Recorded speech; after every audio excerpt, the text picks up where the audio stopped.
Praise the lord. నేటి దిన వాగ్దానము.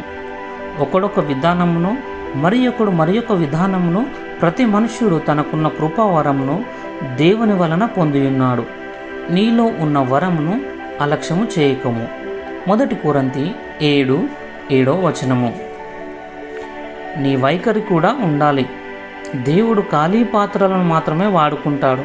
మీ పాత్రలు ముందుగానే నింపబడి ఉంటే దేవుడు వాటిని నింపడు. తలాంతు దేవుడిచ్చే వరం. మనలో ప్రతి ఒక్కరికి ఎన్నో తలాంతులు ఉన్నాయి.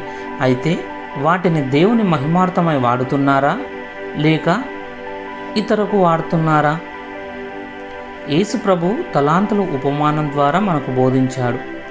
ఒక వ్యక్తికి 5 తలాంతులు, ఇంకొకరికి 2, మరొకరికి 1 తలాంతు ఇవ్వబడ్డాయి.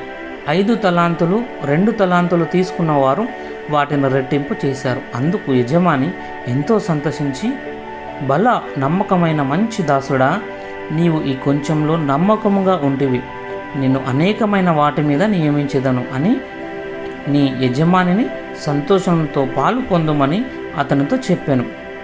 1 తలాంతు తీసుకున్న వ్యక్తి దాన్ని భూమిలో పాతిపెట్టాడు. అందుకు యజమాని అతనితో, సోమరి అయిన చెడ్డదాసుడా, ఈ తలాంతు వాని యొద్ద నుండి తీసివేసి 10 తలాంతులు గలవానికి ఇయ్యుడి. పనికిమాలిన వాన నా దాసుని వెలుపటి చీకటిలోనికి త్రోసివేయుడి. అక్కడ ఏడ్పును పండ్లు కొరుకుటూ ఉండునను. తీర్పు దినమున మనం ప్రతి ఒక్క పనికి లెక్క అప్పగింపాలి. మర్చిపోవద్దు. గనుక దేవుడిచ్చిన ప్రతి వరాన్ని దేవుని మహిమ కొరకు వాడాలి. ప్రార్థన.